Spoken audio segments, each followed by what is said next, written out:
They're not really in a state of alignment with their true authentic values, or they might be living the value of somebody else, meaning what the society told you, what your parent told you, what your religion told you, what all those external voices, which mean that person will have those voices in their head, but they're not listening to their own voice. And therefore they'll become lonely. Why? Because they're not listening to their true authentic value.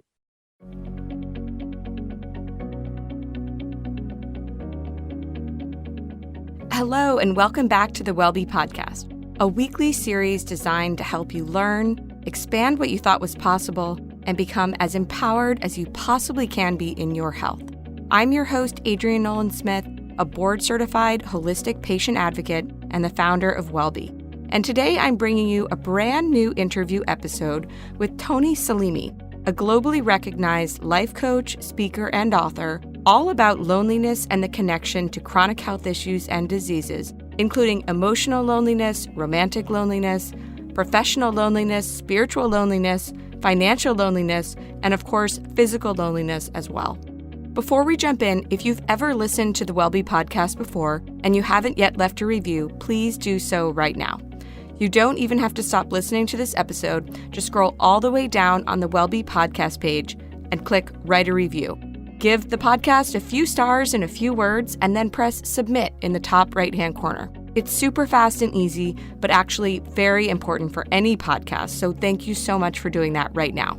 All right, now I was inspired to talk to a loneliness expert after, of course, more than a year of an unprecedented global pandemic that came with a lot of isolation and feelings of loneliness for hundreds of millions of people around the world. But also, I was inspired after hearing a shocking statement from the current U.S. Surgeon General, Dr. Vivek Murthy, who said that chronic loneliness was a public health crisis. And this was actually before the global pandemic and before COVID-19 was really anything anybody knew or was talking about.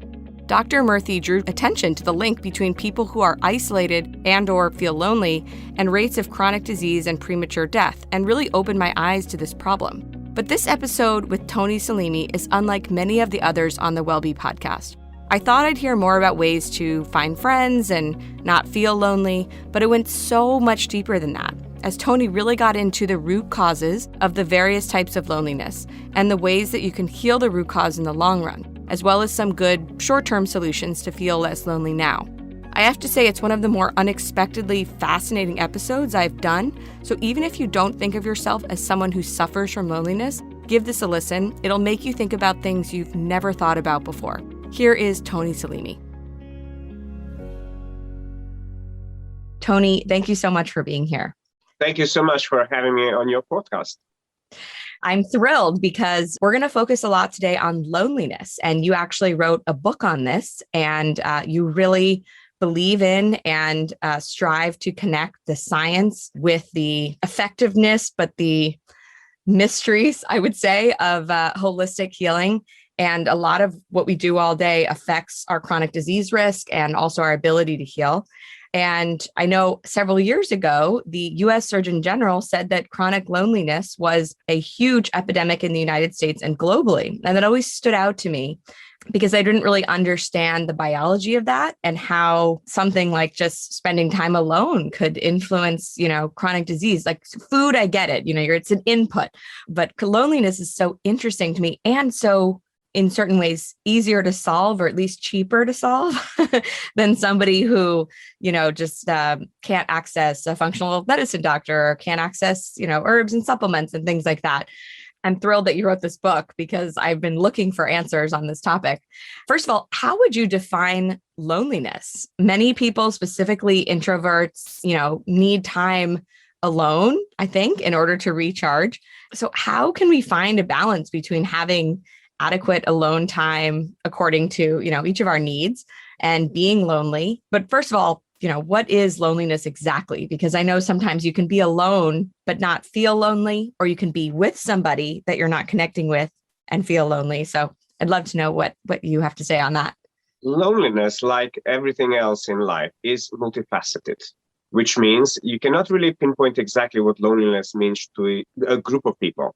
We can talk about existential loneliness. We can talk about personal loneliness. We can talk about financial loneliness. We talked about earlier on about food loneliness. So there are many forms of loneliness, but it's simply there are different states in our mind that can create that loneliness. And unless we really understand the psychology of loneliness, there's no way that that individual will actually, first of all, accept it that they are lonely. That is one of the bigger battles, because most of us in today's world, especially during lockdown, we're actually being conditioned in a way to go against our very nature.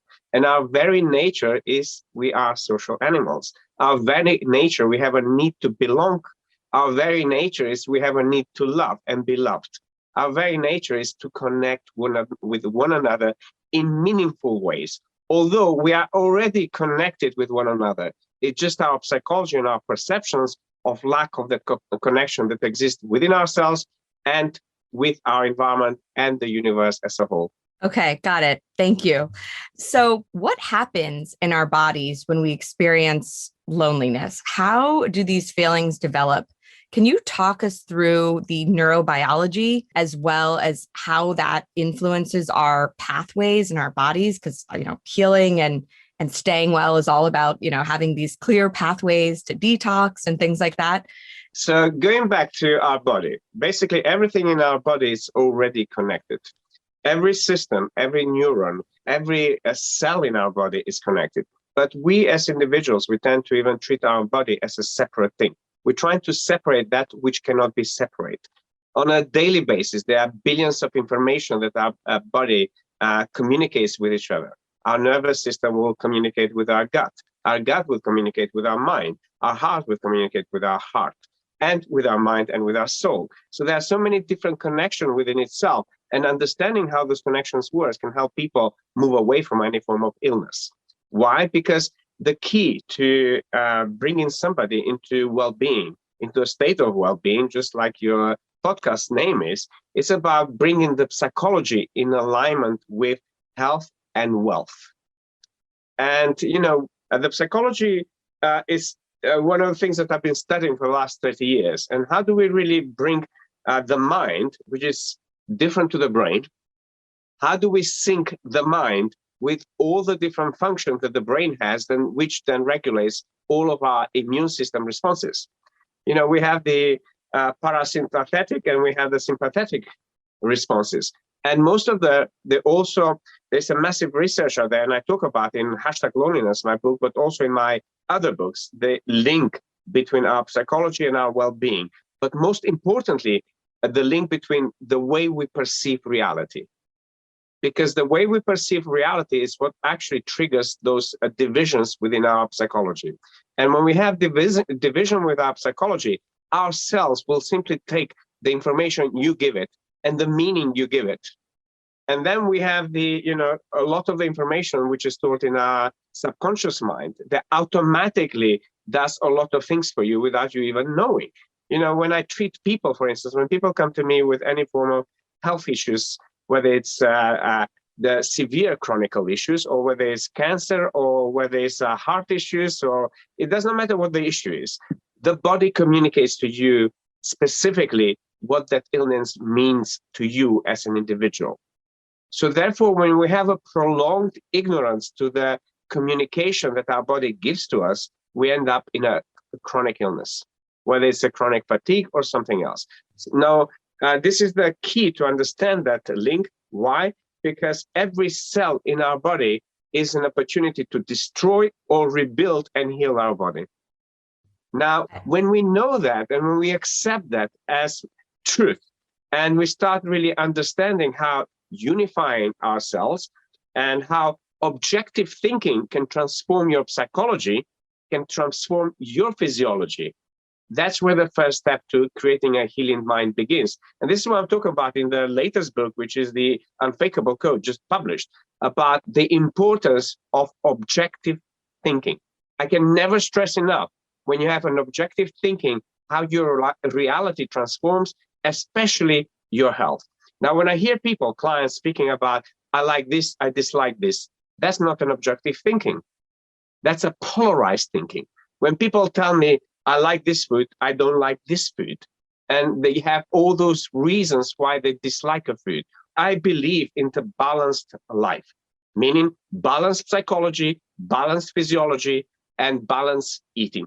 So can you explain the effect that loneliness has on our bodies from, you mentioned, obviously your mind, but your physical and then your emotional perspective? We know that chronic stress has an impact on the physical body and the emotional and the mental. And I've been able to kind of visualize it in previous interviews with some gut health experts about how stress can actually loosen the walls of the gut lining, which increases inflammation throughout the body. So that visualization, I think, helps people to understand, like, okay, I can't just live in a stressful state. Like, I'm actually loosening my gut lining. I don't want that, So is there some sort of equivalent with how loneliness impacts the physical body? Absolutely. Not just the physical body. I mean, loneliness, there's a lot of scientific research, but I talk about the different research, how that affects the immune system.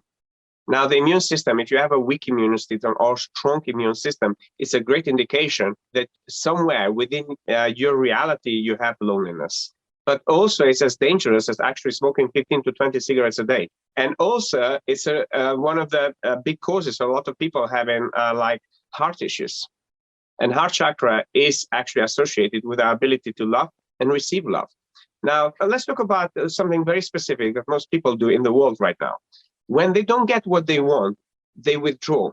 So that also happens in a relationship. When I meet both men and women who haven't been in a relationship for a long time, they keep convincing themselves they're okay being alone.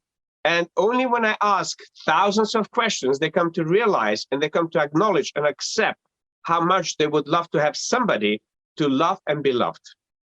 But their initial responses is, I'm okay being alone. I don't need anybody.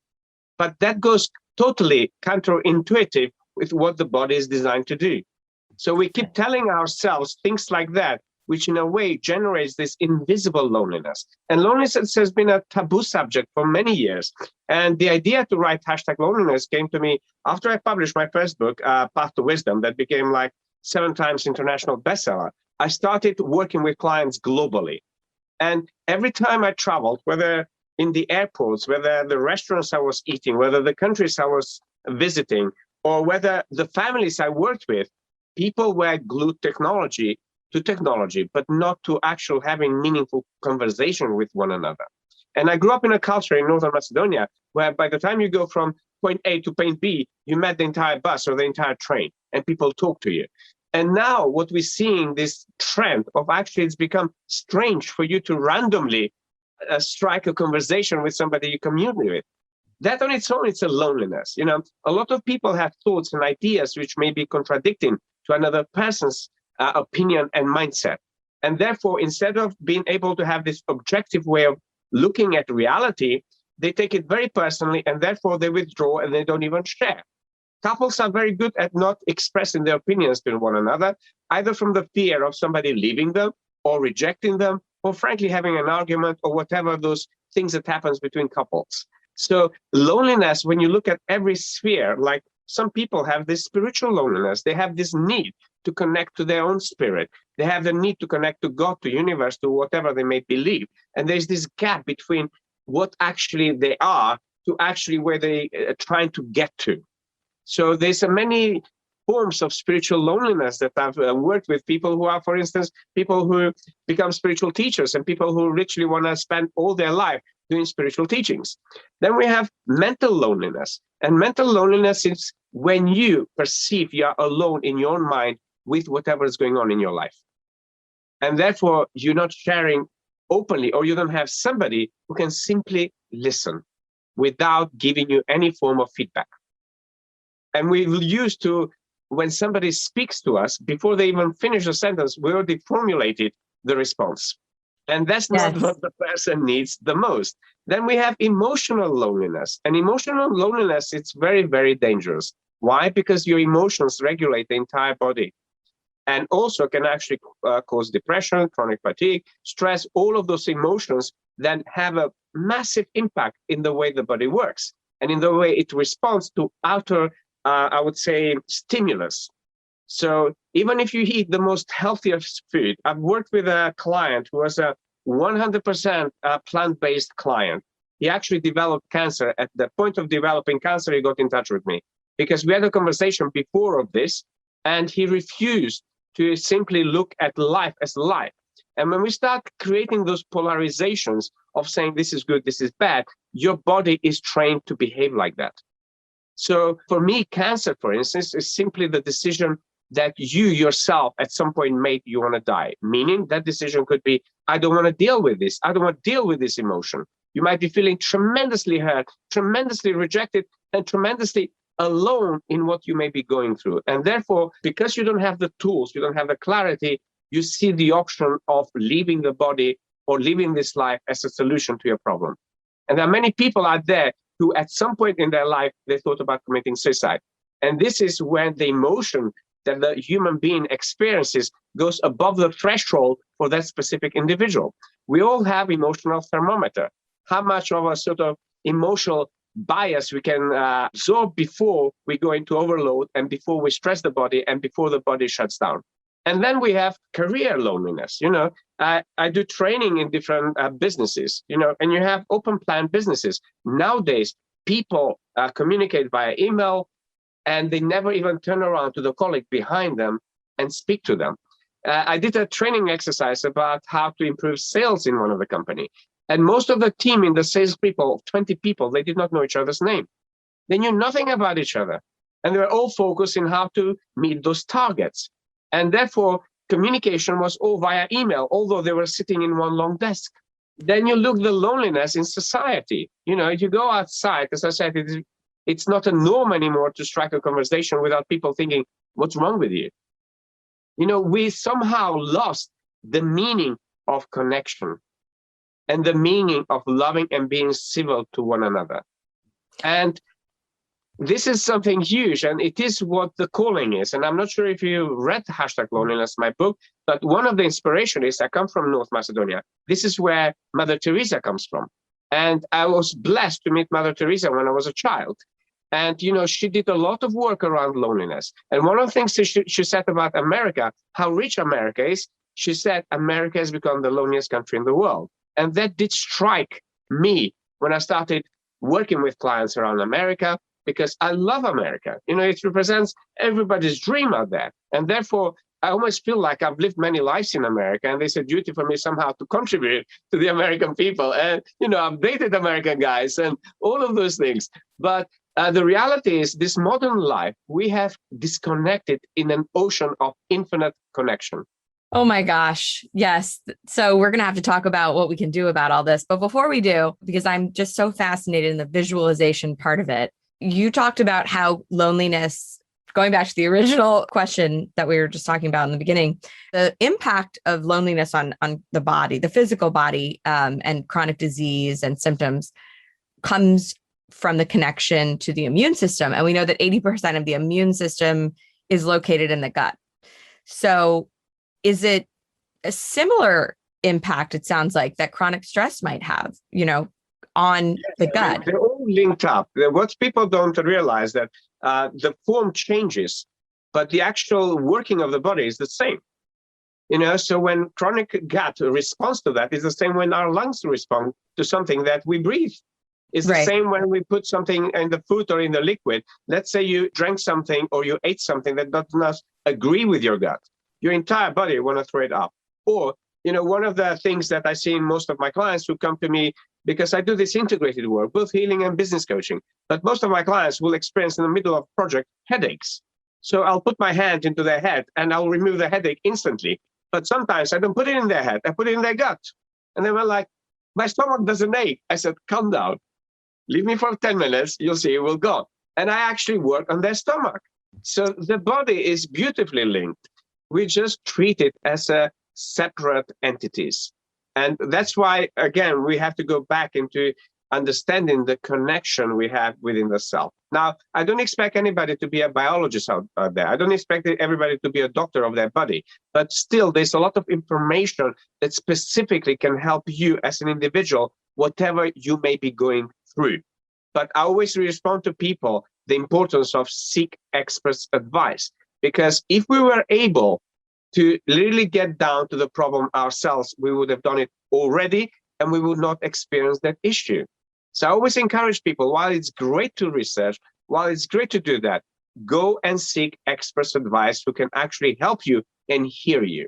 Yeah, I think the listening is a powerful part about actually working with somebody, because people in your life think they want to be helpful or that you're telling them something because you want them to give you a solution, versus people that you work with, that you actually pay as a coach or as as an advocate. They know that listening is a huge part of it, and they can just take in the information before they try to tell you what to do.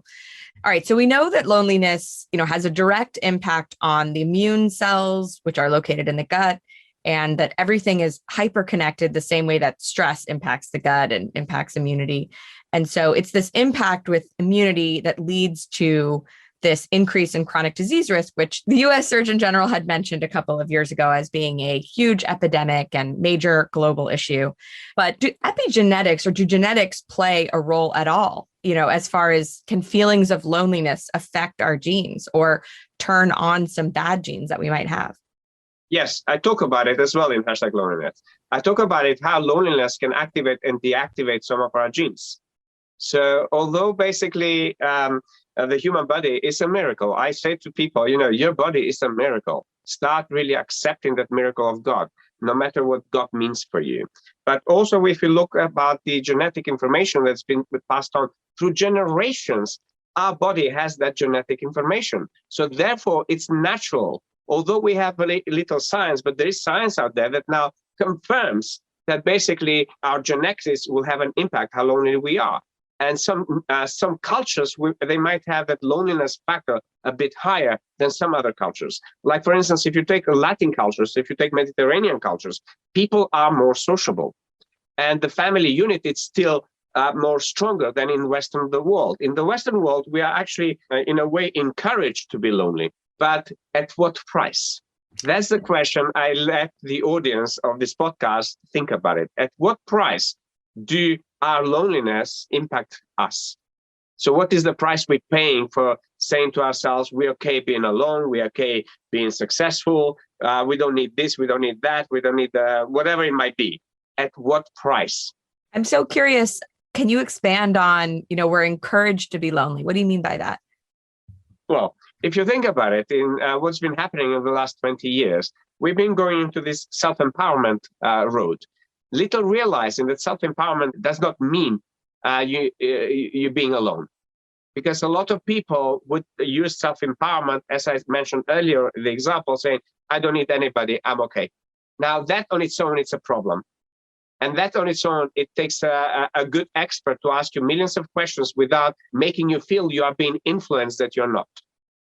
And it's a very fine line how you do that. Why? Because the person who's saying that, there's a whole history and the whole psychology behind, and they have a reason and they have a meaning why they say that. Now, if you take any animal out there, there's a moment where we need to recharge. And in that moment, you might need that loneliness, but not at the price of affecting everything else in your life and in your reality. Meaning, do you work at home? And are you alone at home? And, most entrepreneurs that I work with, and coaches and consultants, authors, people from different professions, especially during COVID, there was an increase in loneliness. Why? Because you don't have those social interactions. If you are an entrepreneur working for yourself, you don't have the social interactions anymore. People tried via Zoom. But you know what? Zoom, while it might be a brilliant tool, it does not replace the power, energetic power, the feeling, the emotion, the hugs that you receive or the handshake that you receive with a person when you are there with that person. Why? Because our body, with all these beautiful things, I talk about the human energy field, can actually absorb billions of information when you are with that person. And in #loneliness, I already speak about in the chapter Human Energy Field, how our body already communicates with a person before we even open our mouth. And therefore has the intelligence to whether we like or dislike that person, to whether we engage or disengage with that person. But mostly people have been, I would say, put in coma, not to listen to that profound intelligence that our body as a unit has for you to use. Because also we bring down intuition now. Most people, when I speak to them, originally they tell me my gut feeling or intuition. And after 2 hour session, they realize it's not their gut feeling or intuition, it's their psychology and the emotional responses, which is very different to actually truly understanding intuitively what the body is communicating to you. Okay, so in very simple terms, how lonely do we need to be in order for negative health impacts to actually, begin to happen?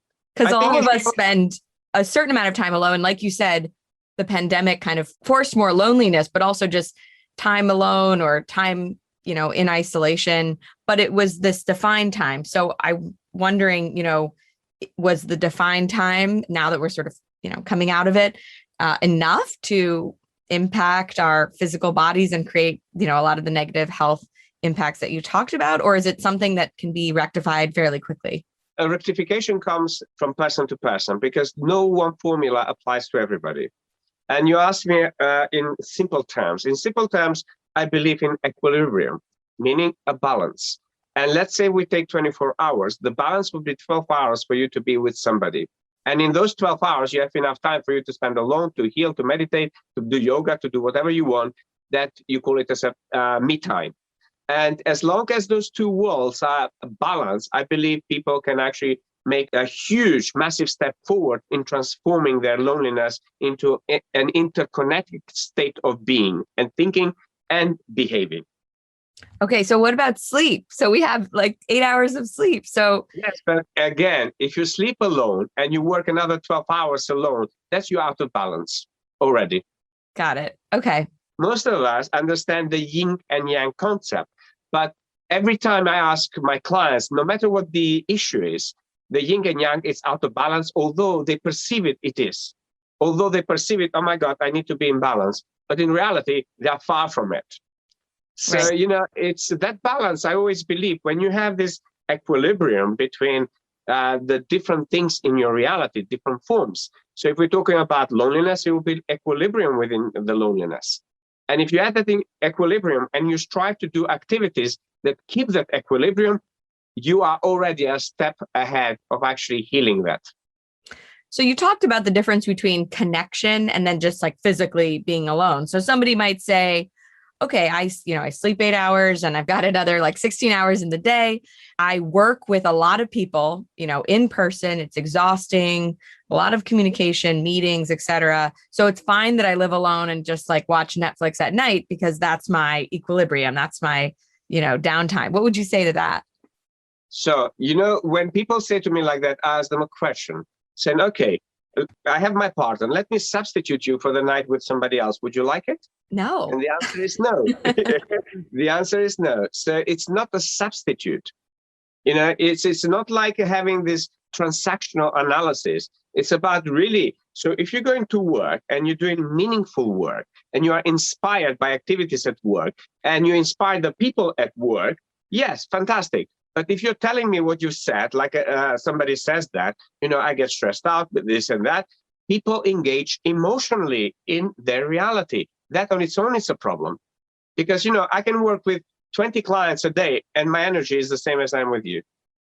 It took me years to master the fact that not to engage emotionally with my reality, but to use my emotions intelligently, how to be able to be of service and create a space where true transformation happens. So I see many people being unhappy with their realities, but not being able to pinpoint what exactly is that. So when I work with therapists, with coaches, with speakers, with psychologists, with doctors, they basically come home feeling exhausted because they're taking all of their clients' realities and interact with their own emotions, forgetting the one most basic things.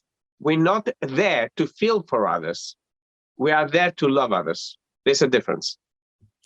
Right. Get what you mean. When I've had jobs in the past or even just days in my work now where the work feels like a chore or I'm taking on other people's problems or I'm not inspired by that work or that day's activities, you feel, I think, 10 times more exhausted because you're not only tired from just the physical nature of maybe a commute and a lot of meetings and things like that, but just the emotional exhaustion that you feel of not getting that fulfillment, not getting that inspiration. Because actually, when you have very inspiring work, getting to meet interesting people like yourself and have these conversations is really an energy add for me. Correct. Energy add. Now, talking about that, now imagine you're going through that day and imagine you're going home. Imagine your partner. This is why I talk about human energy field in #loneliness. Your partner automatically through his human energy field will be able to sense yours. And unknowingly to him, it will create an issue for him. And some people might be more intuitive and present with you, and some people may be more advanced, so therefore they can help you get out of that state very quickly. But most people are not trained to do that.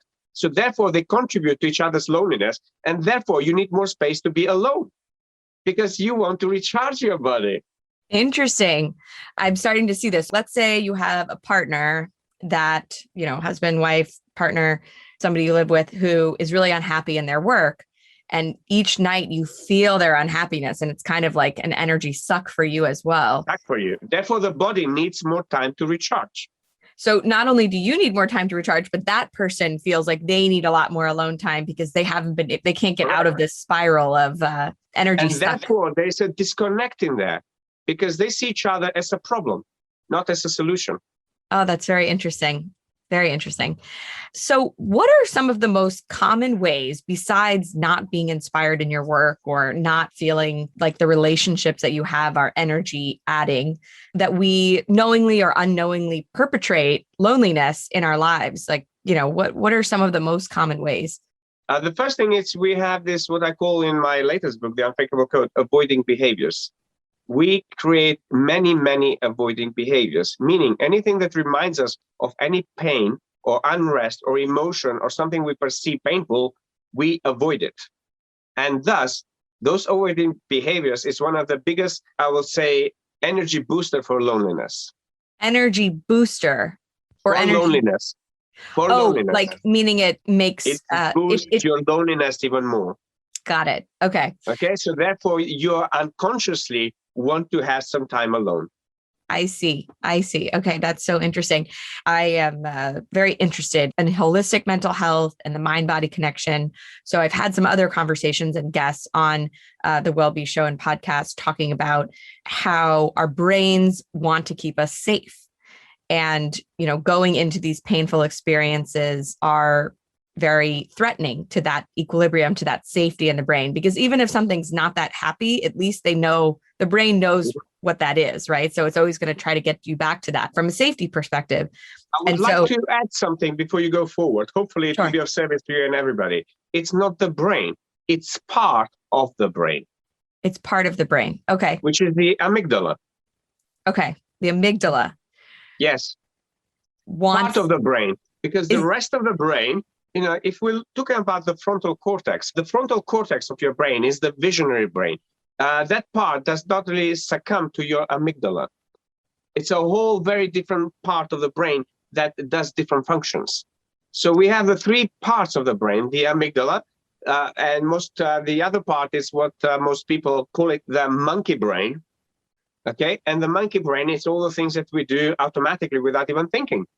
And there are many parts in the body that the body does automatically without you thinking how to digest your food. You're not thinking how to digest your food. Your body does it. And then you have the frontal cortex where you can create an amazing vision and bring it to life. And the frontal brain does not really think about, am I safe, am I not safe? That's the job of your amygdala. And most of the problems that people have, including chronic disease, it comes from irregulation in the amygdala, what they perceive to be right or wrong. Got it. Okay.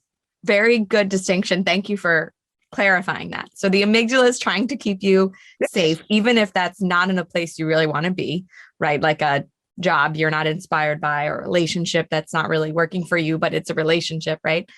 So I guess the avoidant behavior, it's amygdala driven, right? Yes, because basically we're going to, let's say, amygdala has two, like most people talk about the two functions of the amygdala. The freeze and fight responses. So when the information the body absorbs all goes through our central nerving system, okay, and it comes to the amygdala will tell you whether you should fight or flight. But there is the other part, is the freeze part, the freeze response. what I call the rabbit or response. If you go into the woods and you have your headlights on, it's midnight dark, you would see that response in animals when head on, the animal will stop and they don't know which way to go. And we also have that to respond, by the way. But most people don't talk about those responses. That's so interesting. You're so Yes. right. Like your deer in the road. It You're looks deer in right the at road. you. Exactly It that. doesn't know what to do. And you're It always doesn't know what to wondering, like, do. why are you not moving? You know, do you want to die? Correct. And this is the part which is very key to transformation of any human being. Because if people in that moment were to understand themselves better and they actually take few breaths, they will make a choice which is driven by the whole intelligence of the body and by your true intuition. We are so quick that basically, let's say I meet you on the road, and let's say I perceive you're going to eat me, I will run. So my entire body will make me run. So therefore, will engage one part of my immune system that basically will make sure that I eliminate everything I need to eliminate, so I'm a better runner. I can go faster. And let's say you are weak, then I will want to eat you. So we have the amygdala has this straight away, I would say, logical way of looking at things. If you eat me, I run away. If I can eat you, I go and drop you. Now, all of those responses is what splits our psychology. So this is where polarization comes into effect.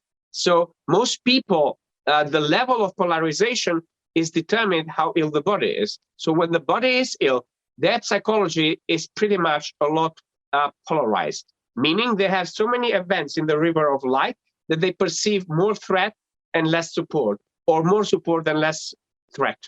And when I go through those events and I neutralize those, the body responds with love. Your heart chakra opens up, your states transform. So therefore you influence your past, present, and future. Got it.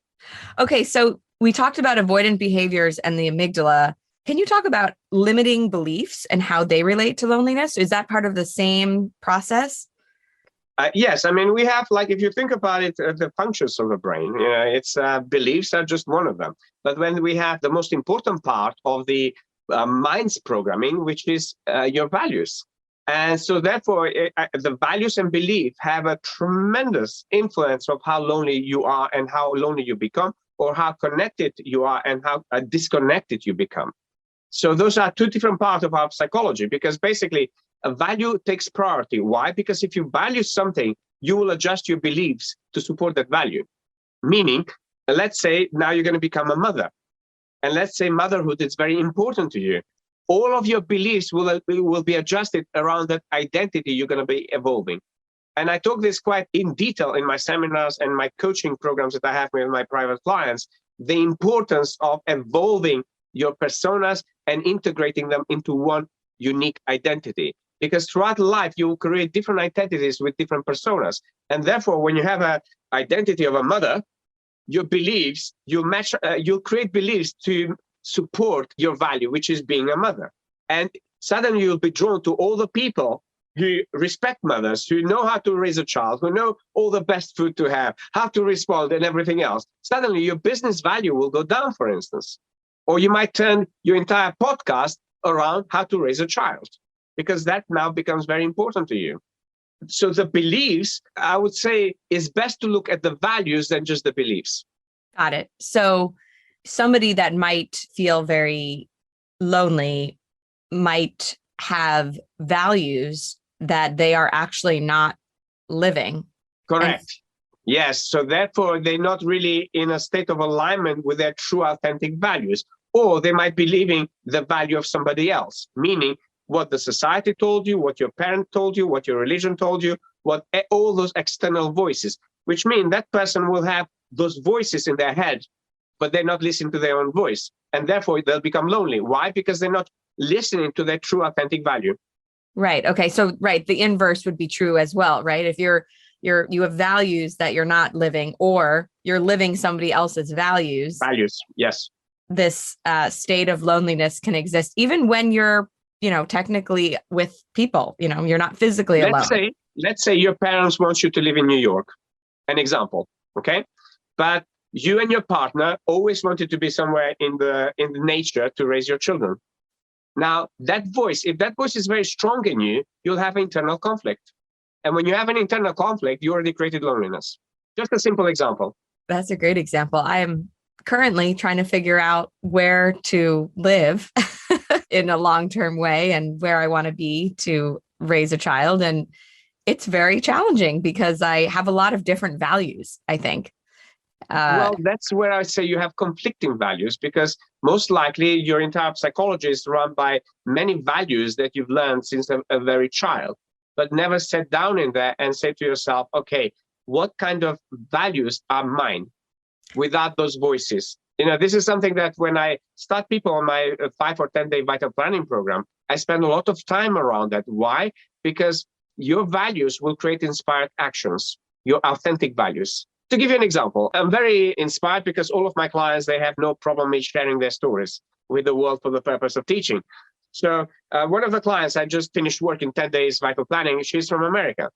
She was a teacher and a mother, single mother, now dating a wonderful guy who come into her life, in effect, to support her to actually build her business while he's wonderful with her child.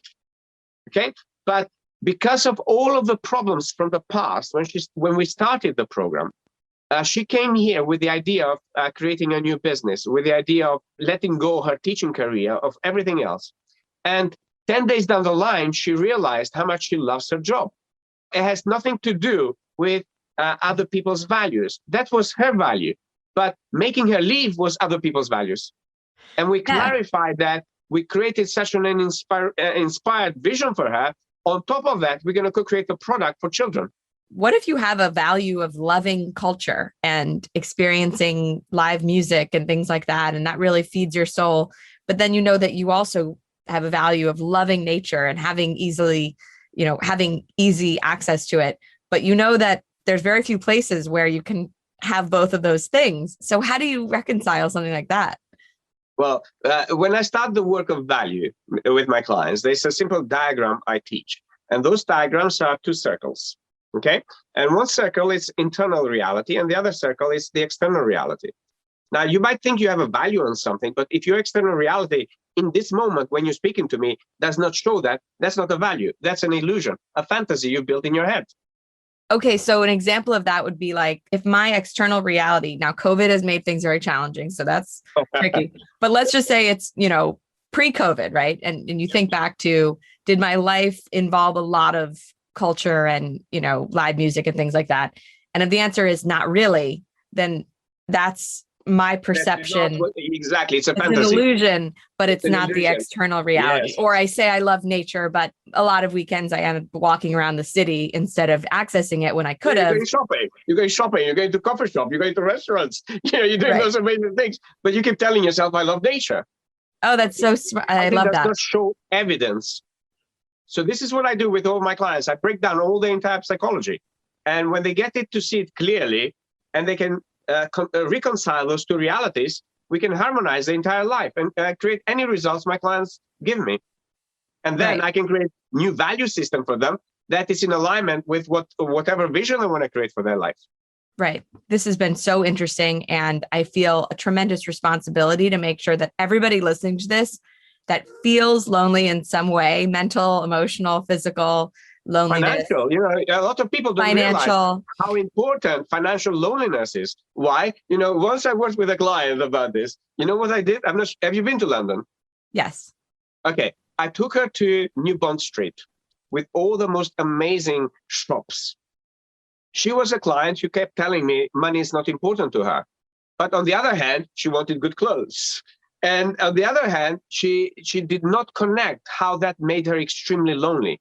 Her ability not to be able to purchase whatever she wanted. We did the whole day of coaching, taking her into the most expensive shops and observing her reaction and just asking her questions until the penny dropped for her. How important it was for her to become financially free. That's so interesting. I see now what you mean by financial loneliness. It's the same idea of what you were talking about before that. It's a perception versus reality, or what you want to believe. Like, I don't need material things, but then your external reality is you end up window shopping all the time because you really want some material things. But people deny that. They even deny the fact that they do that. And I've had clients who deny that, and I go with them. I said, okay, you take me around for the day. Tell me what you do during the day. By the end of the evening, they got that answer. Yeah. How delusional they become with their reality. So really, the more we're talking about it, the more loneliness of all the kinds that you've just mentioned is a disconnection from values. The true self. The true self. Which we know is the root cause of so many chronic illnesses and things like that.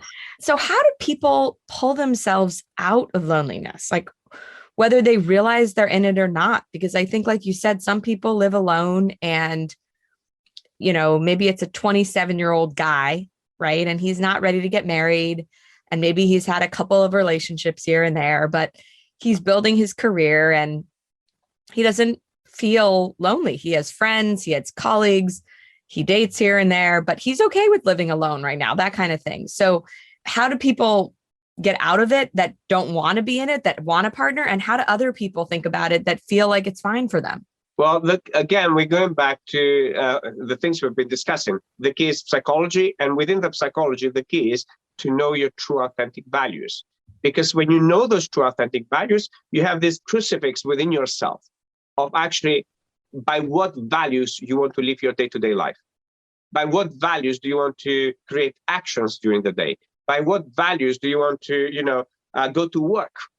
Most people, they don't have these alignments in values in their own life. So the first step is really clarifying that and looking at where there is discrepancy and looking at which value is priority to you, because our values are not something that are fixed.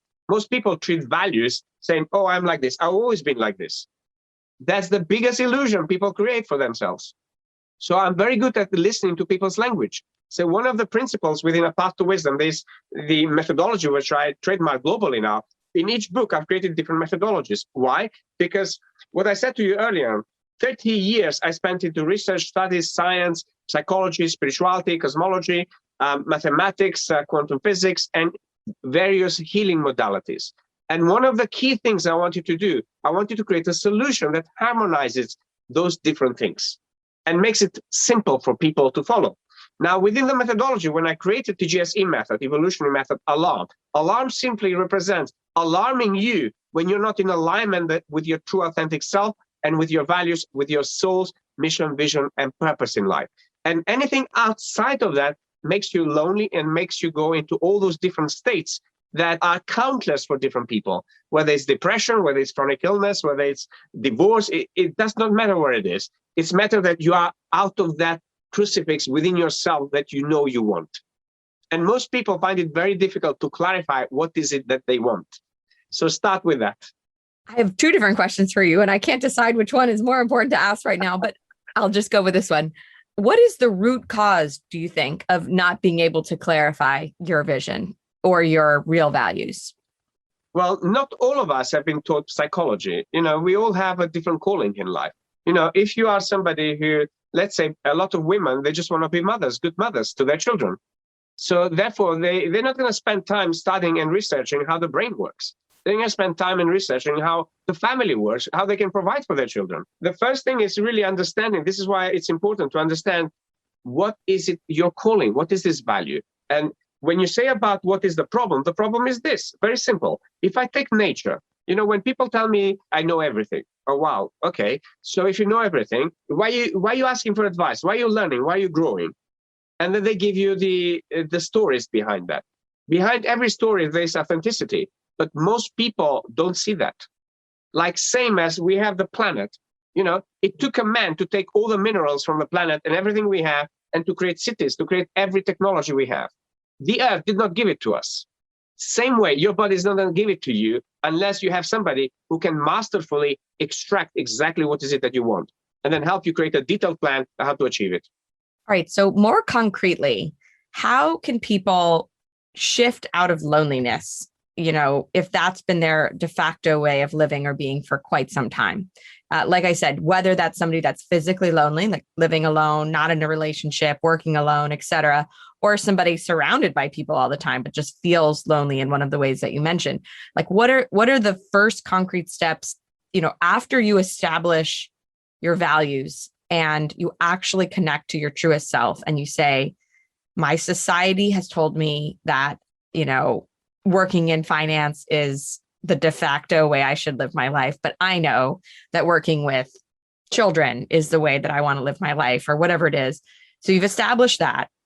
But like day to day. Wait. It's not as simple as that. Why? Because most people, even when they establish illusional, delusional, and things that are not real. For instance, the question in there, we said, okay, I work in finance and I want to work with children.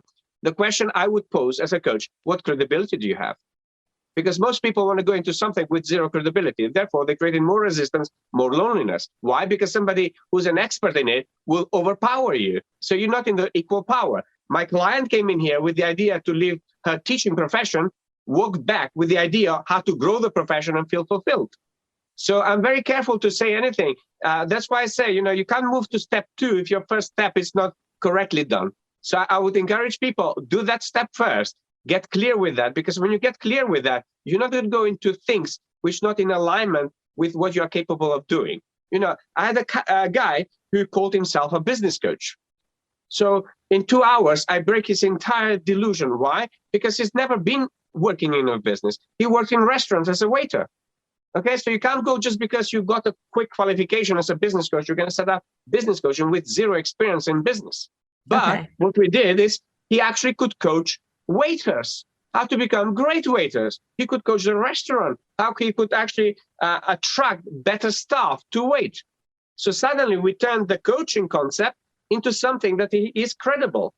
You've established what your values are, and you've established what's external versus internal and all of that.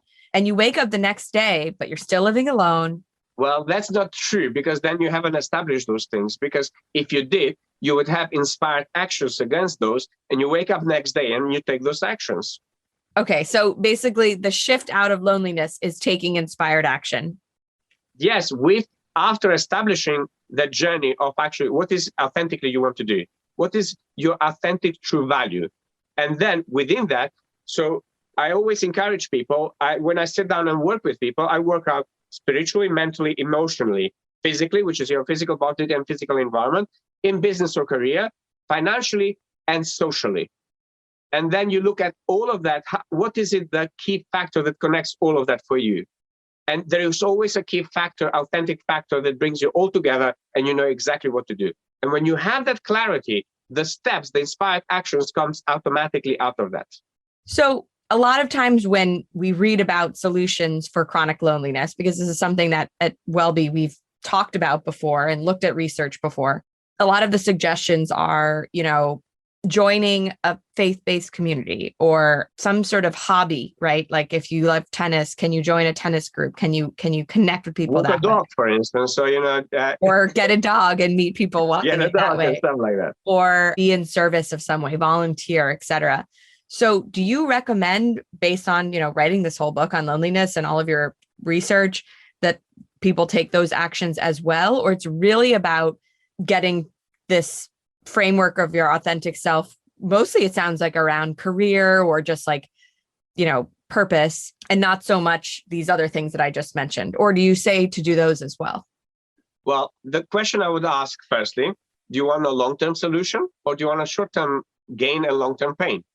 I mean, it sounds like the right answer is a long-term solution here. Yeah. Well, I don't believe in right or wrong answer, because as I said, different people might be at different stages of their development. So therefore, they might not be ready to make that big jump. They might just need a small step before actually they can even think on the second step, which means they might just need a dog to start getting them out of that lonely space. And then as they get comfortable with a dog, saying, okay, now I have the dog, now I can do this. How about if I meet a friend with a dog? So it's all very, I would say, solution based on the individual, because, people have different needs and people have unique values. Your values, the way your body works, is as unique as your retina, as unique as your fingerprint. And this is why when I work with clients, every time I work with clients, every month, we actually go back and revalue all of their values. And is it still in alignment with the reality they're in that moment? So, somebody who's done a lot of personal development might be very easy to take our conversation and take action steps. But somebody who's depressed, clinically depressed, somebody who's been taking medication for 22 years, this conversation means nothing to them. An example, I've worked with people with OCD, with epilepsy. I have a client, Paul McMonagle, who is one of my key students and models, that now he's bringing my work to inspire mental health in oil and gas industry. When I first met him, he was about to commit suicide. I could not, bring him the intelligence I have for 30 years in one session. It's like you putting your phone into high power, the power that goes through from one city to another with thousands of voltage and expect the phone will charge. No, it will burn. Wisdom is the same. It can burn you if you don't have the capacity to channel that wisdom in a way that can support you through the next steps. So therefore, I always very careful to recommend people one pill for all. No, people are individual, and I don't really give advice until the client works with me. Why? Because that client has a very specific psychology that brought them into that reality they currently are experiencing. And I use the words very carefully, currently. Why? Because every step changes. I very much believe in that. Some people, the exercise of figuring out their true values and their highest self would be completely terrifying and debilitating. Correct. And maybe even send them into a spiral of depression. Even worse, correct. It could have a counterintuitive effect. And right. Therefore, I always say to people, especially people who work with clients, when I mentor and coach people who work with people, you need to be very, I would say, intelligent in the way you deal with clients and be able to foresee the different possibilities for that client in their psychology, not in yours. And where somebody is, like meet them where they are, really understanding correct. If somebody's Simple not able way. to meet talk them about where they something. But create a space in which they feel safe to make the first step. For some people, like you said, picking up one volunteering activity or getting a dog might be what leads them yes. to be able to really understand and have a conversation with themselves about their true values and self, because they've broken down a couple of barriers first to connecting with others and things like that. And maybe it takes 2 more years, but that could be what helps them get there. Or is at least, like you said, a short-term solution to not feeling quite as lonely. And then they can, take other steps after that. Last year, I worked with a celebrity client and I went to Turkey to work because of COVID and all of that. Now, despite having everything, she was feeling suicidal and had issues with addictions. So I can be very challenging, but in a very safe way. I took my clients to one of the biggest bridges and I asked her, I said, okay, jump if you want to kill yourself. Guess what? She didn't. She started laughing. She went like, oh, I didn't mean that. But I said, whole morning you could be telling me you have suicidal thoughts and you want to jump, you want to end your life. Oh, but I didn't mean it like that. Now that you put it, I want to live. Simply bringing her to the bridge, making her face what she's saying, she changed her psychology. But if you take somebody who's chronically ill and taken medication for 20 years, they will jump. So again, you need to be very careful of actually how you deal with the clients, because if the client is ready to truly make a breakthrough, they'll do anything it requires for them to make that breakthrough. Wow, so much here. All right, so we're running out of time, but I want to shift to kind of the state that we're in right now. All of our external reality, having just gone through this major global pandemic, and with social media and technology where it is today, and I think both of us can see the writing on the wall, it's only going to get worse. Social media can have profound power, actually, of connection, right? As we've seen, but it can be very detrimental as well. So how do you advise people use social media? Like, does that count in certain ways to combat loneliness if somebody were to have no other connection, but now they're making friends via Instagram, commenting in DMs and things like that, or playing War of Warcraft or something and making friends through the video game or whatever? Or do you really suggest, if you want to kick loneliness, you've got to do things offline? Well, going back again, I'm a person who actually always looks into the balance of things. Now, technology, I've been interviewed on many TV shows about technology, and also I've got a TED Talk called Technological Armageddon, the Wake Up Call. And unfortunately, we introduced a tool in the last 20 years that most people's psychologists weren't ready for that tool. And this is why we're having the issues we have now, and they continue to develop even further. Why? Because technology is not used intelligently for them in their own reality. A smart person, a wise person, would use technology for them as an extension to their reality, but not dependent and codependent on technology. Now we've created a whole new generation that depend on likes. We've created people being depressed if somebody does not like their posts. In the next 10 years, there'll be even more research around how technology has negatively impacted mental health, emotional health, financial well-being, everything, like connection between one another. Because people go on Facebook or Instagram and show themselves, but I also know clients, famous people, who are nowhere near to what their Instagram shows and what their social media shows. So we keep, I would say, fueling this disintegrated persona within ourselves, and we put a heavy mask, like the carnival in Venice. I talk about it in the Unpickable Code, about the amount of mask we put in just to have this social acceptance. Now, on the other hand, the positive side of technology can create things like me and you. We can use it consciously to actually really empower and help people and feed information out there that may be helpful for a specific individual. Through COVID, technology was used. We had so much digital transformation happening where people could continue the education system, where people get informed about certain things, whether it's safe or not. So technology, like everything else in life, has the curse and has the blessing. But again, what decides? It's your psychology, how you use those. So how do you responsibly draw that line? Because, I have to use technology and social media for work, but I'm a human being and I am susceptible to a lot of the big tech tricks, I think, to get you to spend more time on there, right? I know, intuitively that I can use it for a certain purpose and that I really shouldn't just be on my phone to scroll, but rather to use it for something. But sometimes I'll even know that, say I need to go on my phone to look up where we're going for this or that. And the next thing I know, I'm on Instagram scrolling and I don't know how I got there. And it's like an out of body experience. And this is somebody who's aware, right, of all the dangers and really tries to use it intentionally and really tries not to spend too much time on it. How much is that happening for other people that aren't aware or aren't conscious? So how do we really draw that line? I know you said there's a balance, but how do you protect yourself from this, addictive nature of technology and social media? I will give you a very powerful phrase. I want you to write it somewhere. And hopefully people will write it as a mantra. Stop being a slave to your habits. Okay. Enough said. It's very simple. Yeah, you're right. You're right. Okay. Well, that one's pretty straightforward. So another question on the topic of technology for you. By the, a year or even 6 months into the pandemic, there was a lot of Zoom socializing going on. And in certain ways, it was really nice and fun occasionally. But after a while, it just felt draining to me. And so the idea of a Zoom hangout with some friends felt draining instead of fun, the way that getting together for dinner with them would feel fun. And so should we still be trying to do this Zoom socializing as a way to, maybe short-term combat some loneliness or, minimize it a little bit? Or if it feels draining, is it going to be draining? And I should just say, no, thanks.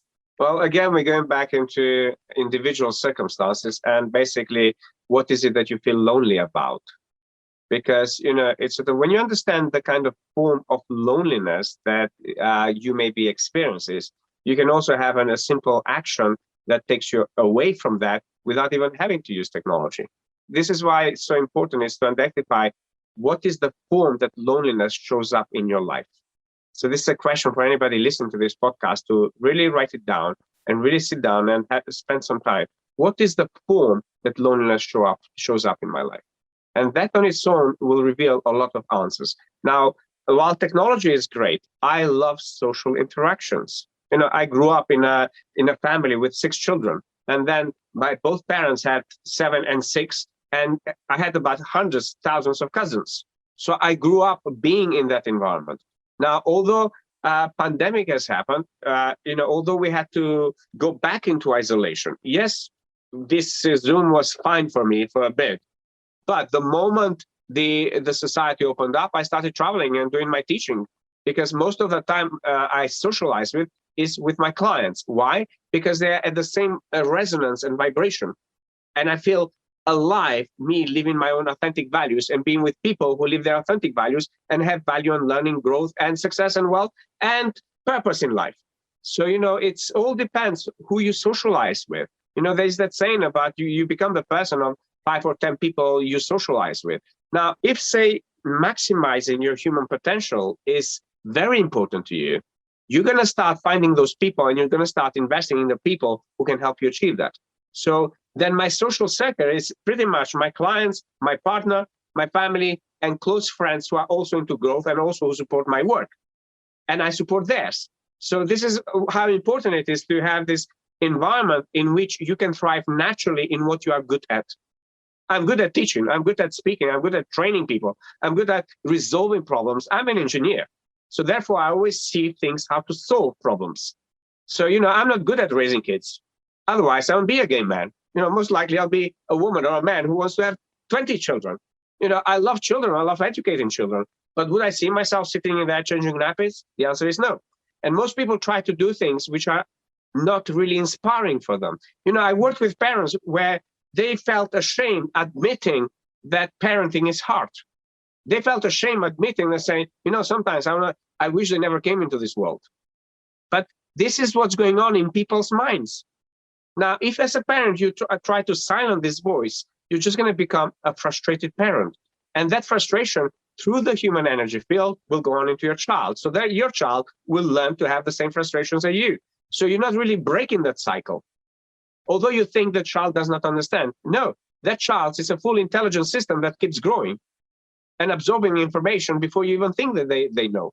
This is all so interesting. I have so many different ways that we can take this, but I think we're running out of time. So I have to just ask you maybe 1 or 2 more questions and then we got to wrap up. For people that in a short-term way know they're going to be sort of stuck in a lonely situation, and we've talked about how there's many different kinds of loneliness and you cannot feel lonely and be alone. But let's just say somebody has to be alone because they are studying hard for an exam for the next 6 months, or, there's a pandemic and, whatever it is. What is your advice to people in that place to both feel better in a quicker way and feel less of the effects of loneliness, but also to try to make this long-term solution stick where you get more in touch with your authentic self and do it in the way that's right for them? Like, how do you put one foot in front of another? Because I think people are so paralyzed by the sadness that loneliness brings that inspired action doesn't come naturally. It doesn't. That's why I said earlier on, it all needs to be at the step they're comfortable with. For instance, if I take the example you gave about somebody studying for an important exam. So the first thing I would do is find other people who are studying for the same exam, because that not only helps you, you help them as well. And you still achieve the end goal, which is passing the exam. So, there's always somebody out there who might be heading towards the direction you're heading. Let's say, there've been many elderly people who couldn't see their families during the pandemic. But, elderly people, most of the people in this country, they are in elderly homes. So therefore, they have an elderly care. So therefore, you can actually instruct the elderly care to put the phone up and have a Zoom meeting. So this is where technology can be a great resource if it is the last option. But if you're not in pandemic, look at about doing things outdoor and get yourself out of the environment in which you feel lonely. So that environment could also start with your own home, could start with your own office, could start with the family. Sometimes you're alone with the family. They all speak blah, blah, blah, and you're not even interested. What is being said? Or most of us did not grow up with emotionally intelligent parents. So therefore, they have no awareness of understanding our emotions. The only thing they're going to do is they're going to project their values on us and expect us to conform and become like them. Yes. Okay? So the first thing is change the environment in which you feel lonely. So it might even be go for a brisk walk. It might even be, it's like, go to a local coffee shop where you know the person who serves you coffee. So there are so many different things the person can do, but go back to what is it exactly that creates that loneliness, and then take an action which is in alignment with that. If your family is full of, in my case, there are members of my family who are homophobic. So if I go be with them, of course I'm going to feel lonely, because they have no conception about, first of all, understanding me as a human being, 2, understanding themselves as a human being, and 3, understanding that everybody is authentic. If you understand that everybody is authentic, you don't have problems with black, white, green, yellow, Israel, Palestine, Americans, gay, straight. No, you actually love people. I love people. I don't care where you come from or what you subscribe to. I will always find a way to communicate with you and connect with you. But that needs to happen with another human being who has the same kind of mindset in putting importance with something that's important to both of us, which is connection, and find how we can use our backgrounds to create something new and be amazing. Yeah. So you've worked with so many private clients now at this point, and I'm sure you've had some cases where you thought, I'm not sure I'm ever going to get this person out of loneliness, right? Like they're really alone and have a lot of resistance to the things that might work to get them to be out of, loneliness. Are there a handful or even one thing that you've seen really changes the situation for them? And what would that be? Yes, a powerful question. Powerful question that addresses the root cause of their loneliness. An example, I worked with a very wealthy couple on their business. And in reality, the couple did not really love each other and they didn't have intimate relationship for more than 9 months. So the woman created the delusion how much she loves the husband. And I asked her a simple question, is sex important to you? She went like, yeah. So I said, when was last time your husband touched you and had sex with you? And that was it. She broke down. So all the masks she's built with herself, with her children, with her husband, with the people around her, and she looked at me and she went like, wow. And she was crying for like 2 hours with me, acknowledging that on its own broke her loneliness. So it's a return to reality. It's seeing your life and your situation and your values for what they really are, and not for what you think they are. Yes. Not for what you think they are. Okay. All right. That's the first step, breaking that illusion. Yeah, I think that's kind of the answer to everything. So that's a good place to wrap up. I'm not sure if you've seen it, but with another client of mine, with Joel and Timia, we actually co-created a documentary called Live in My Illusion, which is on Amazon. And we call it The Truth Hurts. And this is the part where basically when I bring people into reality of actually understanding what the reality is really speaking to them, this is the part where it hurts them the most, because they suddenly feel dumb. Like, they feel ashamed of themselves. How on earth did they allow themselves to come to this point? And then they start that self-judgment road to start with. But it is important to acknowledge that. Why? Because it will free you to be able to make the next step. Yeah, it's the seeing of yourself for what you really are without judgment is freedom, I think. Yes, that's the definition of freedom in the Unfakeable Code, and how to live freely on your terms, meaning using objectivity, but not attaching emotion to it. The moment we polarize things, we already attached a meaning and an emotion to that, which means you are not in a state of grace and gratitude and love. And if you're not in a state of gratitude and grace and love, your body will respond. You'll end up being ill. Bottom line. That's exactly right. I'm glad that you brought it back to being ill and chronic illness and symptoms, because that's certainly a focus for, a lot of what I do at WellBe. But this conversation has been so fascinating. I feel like I have just endless ideas about things I want to dig into with family members and myself and, people I love, to make sure that we get out of this autopilot state of, trying to ignore our own reality or living somebody else's truth, because all the different problems that I've seen that relate to physical illness and mental and emotional and spiritual, it's all so connected. There's no way to separate them. And I'm currently running a program that I've co-partnered with a woman named Kelly Gores, who did a documentary called The Heal Documentary, all about how to go on a roadmap to healing.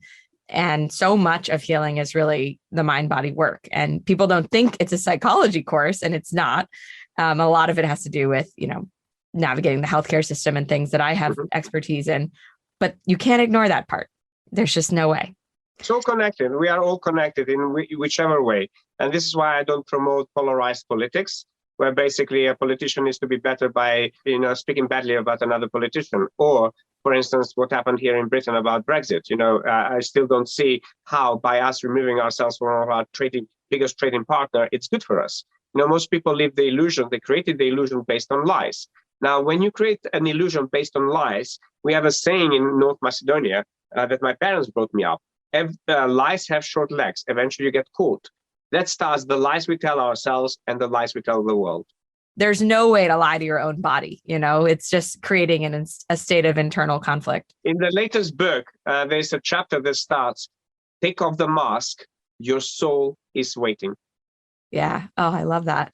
Well, Tony, thank you so much for this. I'm just overwhelmed with thoughts about how I can help others, how I can help myself, people I know, people I don't, everybody listening to this, as far as this, issue we've identified of chronic loneliness, both pandemic related and before that, and the chronic disease epidemic, certainly in America and the Western world, but expanding everywhere.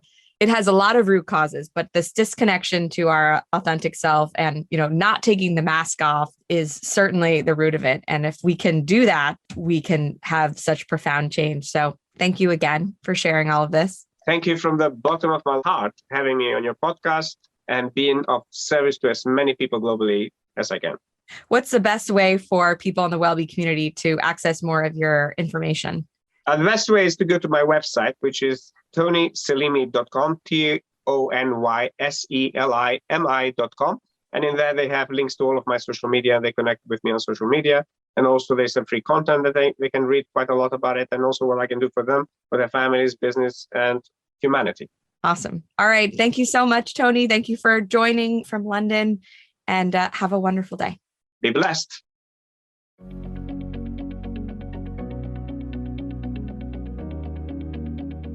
Now, I'd love to know, what's an inspired action you can take right now based on what Tony talked about today? Or perhaps you've suffered from some kind of loneliness in the past and taken some of the steps Tony outlined and changed your circumstances and how you felt.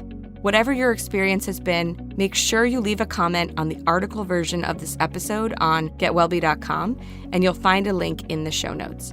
It's helpful for the entire WellBe community to hear your stories and experiences and know your takeaways and your insights. Also, while you're there, become a WellBe Insider so that you can get all of our latest content, special offers, and personal notes I don't share anywhere else weekly in your inbox. Plus, you'll get a free copy of my audio guide on how to feel the best you've ever felt and heal anything. The 10 things you need to optimize your health and heal any health issue, big or small, naturally. Even if you're the healthiest person out there, I promise you'll learn something you didn't know before that can help you optimize your health. All right, I'll see you back here next week for another episode of the WellBe podcast. If you haven't already and found this episode helpful or interesting, subscribe to the podcast. This way you'll never miss a new episode and they'll be delivered to you whenever we publish a new one. And please share this episode with family or friends who you think might find it valuable and informative, or maybe that just need to hear it. It means a lot and helps more people find the podcast. If you already have, then thank you so much. I really appreciate it. Once again, this is your host, Adrienne Nolan-Smith, and thanks for listening to the WellBe podcast.